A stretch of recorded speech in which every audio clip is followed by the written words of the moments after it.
kalau ada istri yang tidak mau diajak, berhubungan badan dengan alasan sakit dan belum mau punya anak. Apa yang harus saya lakukan sebagai suaminya? Dan apa yang harus dilakukan ketika syahwat saya memuncak sedangkan istri tidak mau sama sekali? Terima kasih. Baik. Jika seorang istri tidak bisa melayani suami karena udzur, misalnya sakit, atau karena haid, atau karena nifas, karena sakit, maka istri tersebut dimaafkan, tidak dosa di hadapan Allah. Tapi jika ada seorang istri menolak diajak berhubungan oleh seorang suami sementara tidak ada udzur, bukan karena haid, bukan karena sakit, kok tidak mau, ingat, dengar ancaman dari Nabi. Idza da'a ar-rajul imra'atahu, jika ada seorang laki-laki mengajak istrinya ila firashihi, ke atas ranjang, fa'abat, kok perempuan itu ogah-ogahan, dan model wanita itu banyak ogah-ogahan. Kalau sudah suaminya mengajak mau macam-macam, ngangkatin nasi lama-lama, menutup pintu lama-lama, ini model perempuan tuh.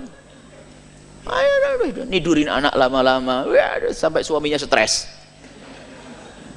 Nah itu alasannya, padahal suaminya sudah mulai tadi manggil-manggil, dia nggak paham-paham. Bukan nggak paham, memang itu penyakit perempuan. Perempuan yang kurang paham. Kalau mengerti hadis ini, lihat, fa'abat, lalu kok ogah-ogahan sang perempuan tersebut.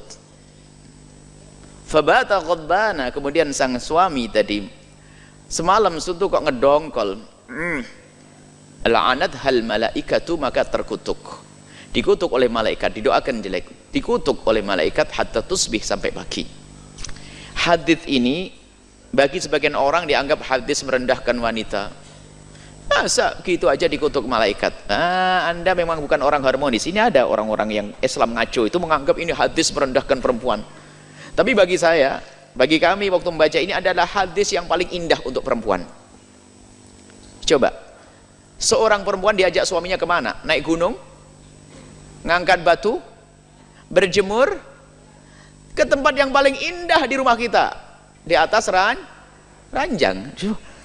Ini kan paling enaknya, bukan? Kalau ada seorang perempuan suruh ngangkat batu oleh suaminya, kok nggak mau, dikutuk malaikat, bukan begitu kok.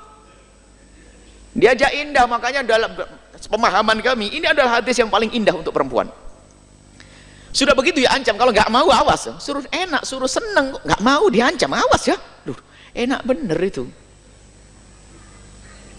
Dikutuk malaikat sampai pagi. Ini hadis paling indah. Artinya apa? Jangan sampai Anda sebagai seorang wanita semacam itu. Dan tingkat ogah-ogahan itu macam-macam, sampai tidak melayani suami, dosa besar.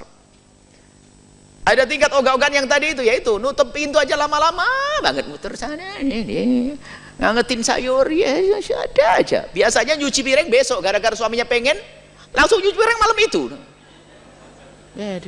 Ada enggak begitu, Pak? Ada. Wah, nasib buruk tuh. Baik, nah sekarang kalau tidak punya udzur, awas, hati-hati, jangan nolak. Kemudian pertanyaannya, jika Anda seorang wanita yang punya udzur, misal dalam keadaan haid atau Anda sakit, Anda harus menjadi wanita cerdas, aktif, inovatif. Mohon maaf, ini adalah ilmu. Kadang-kadang seorang wanita kalau sudah haid itu langsung libur, full libur, sholat tahajud, libur, masakin, sarapan, libur.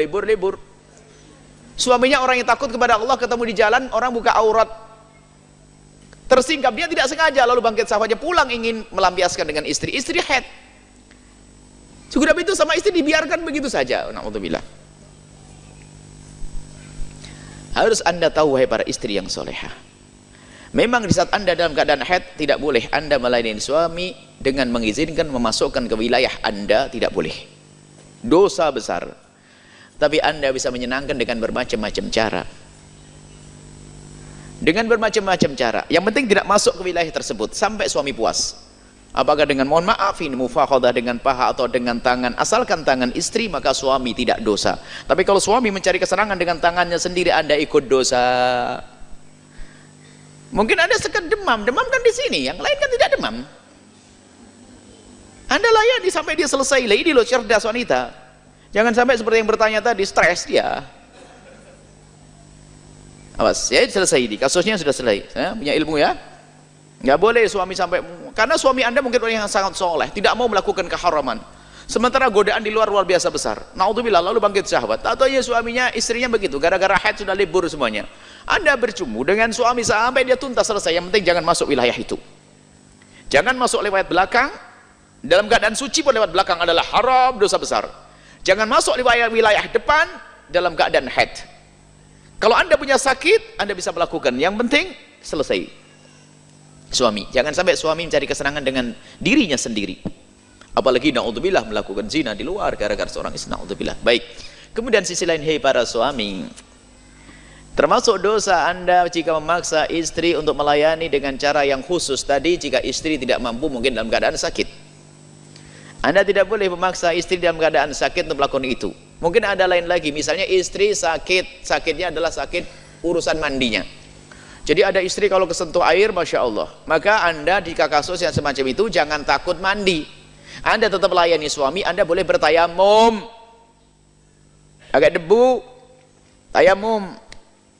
Karena apa? Anda kalau bersentuhan dengan air akan merasa sakit, maka aja tetap ada caranya. Yang penting urusan yang satu ini tolong diselesaikan dengan ilmu juga. Jangan sampai dibiarkan suami terlantar. Nah, suami terlantar stres, naik pitam, makanya emosian. Jadi, dan di sisi lain, wahai para suami, kalau Anda melihat istri Anda sakit, Anda harus mengerti. Jangan Anda paksa untuk melayani Anda dalam keadaan sakit.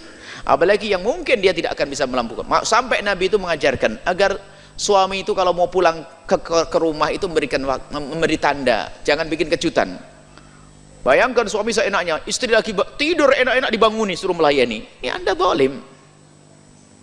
Mungkin Anda sudah kasih tahu, Ma atau Umi atau Neng, ya, saya mau pulang nanti jam 12. Waduh, kalau sudah ngasih jam itu berarti Anda siap-siap, gitu loh. Yang paham, cerdas, suruh belanja tok cerdasnya, ini kan repot.